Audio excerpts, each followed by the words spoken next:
स्वागत है, क्योंकि भारतीय जनता पार्टी के अंदर बहुत सारे लोग ज्वाइन कर रहे हैं, क्योंकि पार्टी का जो विचार है, पार्टी की जो नीति है और पार्टी का जो नेतृत्व है वो बिल्कुल स्पष्ट है। पार्टी की नीति भी ठीक है, पार्टी का नियत भी ठीक है, पार्टी का नेतृत्व भी ठीक है। अगर दूसरी तरफ हम देखें, कांग्रेस की घमंडिया गठबंधन की तरफ देखें, उनकी नीयत भी ठीक नहीं है, उनकी नीति भी ठीक नहीं है, उनका नेतृत्व भी ठीक नहीं है, क्योंकि उनकी नीति वो देश के पीछे धकेलने वाली है। नरेंद्र मोदी जी की नीति देश को आगे बढ़ाने वाली है। देश की हमारी प्रधानमंत्री जी की नीयत साफ है, वो देश को प्रथम मानते हैं वो देश को प्रथम मानते हैं। कांग्रेस के लोग अपने आप को प्रथम मानते हैं, वो देश को नहीं मानते, वो अपने आप को मानते हैं। हमारा नेतृत्व स्पष्ट है, नरेंद्र मोदी है, और उनके पास नेतृत्व कहीं दिखाई नहीं देता। कौन उनका नेतृत्व होगा? और आज देश समझ चुका है, ये लोग, ये घमंडिया गठबंधन के जो लोग हैं, ये भ्रष्टाचारियों का एक टोला है। किसी के ऊपर FIR दर्ज है, कोई जेल में है, कोई बेल पर है, कोई जाने की तैयारी में है। सीएम साहब मेरा एक सवाल है। पंचकूला के अंदर IAS रेणु फुलिया ने 14 एकड़ जमीन अपने पति और अपने बेटे के नाम कर दी थी, मगर चीफ सेक्रेटरी ने उस पर रोक लगा दी। उसको लेकर क्या कहेंगे? क्योंकि देखिए, वो विषय हमारे ध्यान में आया है और हमने जांच के आदेश दिए हैं, और जो भी वहाँ पर कोई दोषी होगा, हमने कहा है कि इसकी जांच की। इजराइल गए जो स्टूडेंट इजराइल गए, उनसे आपने बातचीत किया? हाँ, मैंने फोन के ऊपर उन सबको बधाई दी है।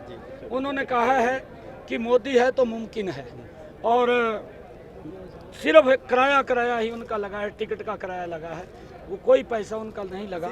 और इस प्रकार का पहली बार सरकार ने इनिशिएटिव लेकर के, हमारे पूर्व मुख्यमंत्री आदरणीय मनोहर लाल जी ने ये योजना बनाई है।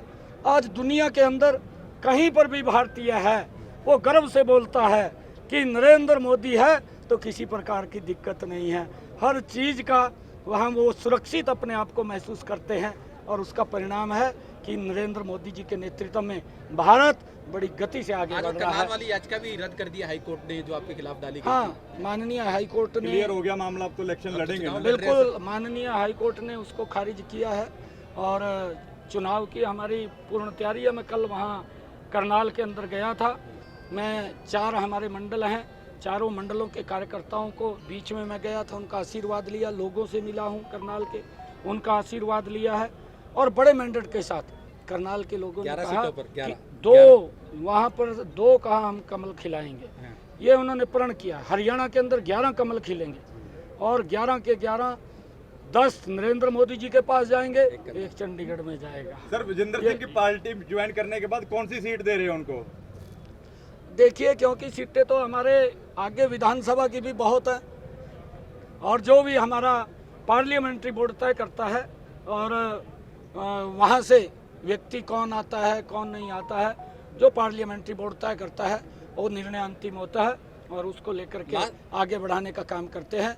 विजेंद्र सिंह जी का स्वागत है, और आने वाले समय के अंदर भारतीय जनता पार्टी का जो माहौल बना है, आज हर व्यक्ति में जोश है, हर व्यक्ति में उत्साह है।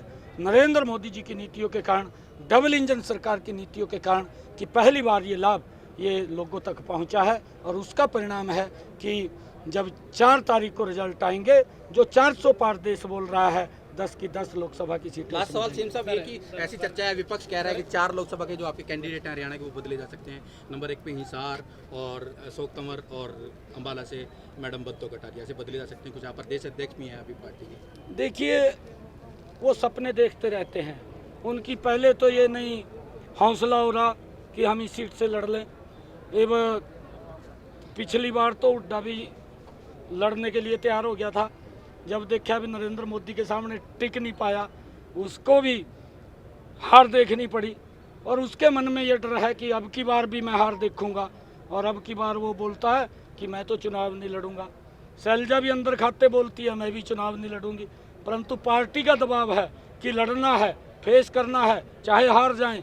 परंतु अगर जिन लोगों ने 55 साल तक इस देश के ऊपर शासन किया, 55 साल के बाद अगर उन्होंने वोट मांगनी पड़ी और गारंटी के ऊपर मांगनी पड़ती है बोर्ड लगा करके कि हमें वोट दो, हम ये काम करेंगे, गारंटी देते हैं, हमें वोट दो, हम वो काम करेंगे, हम गारंटी देते हैं।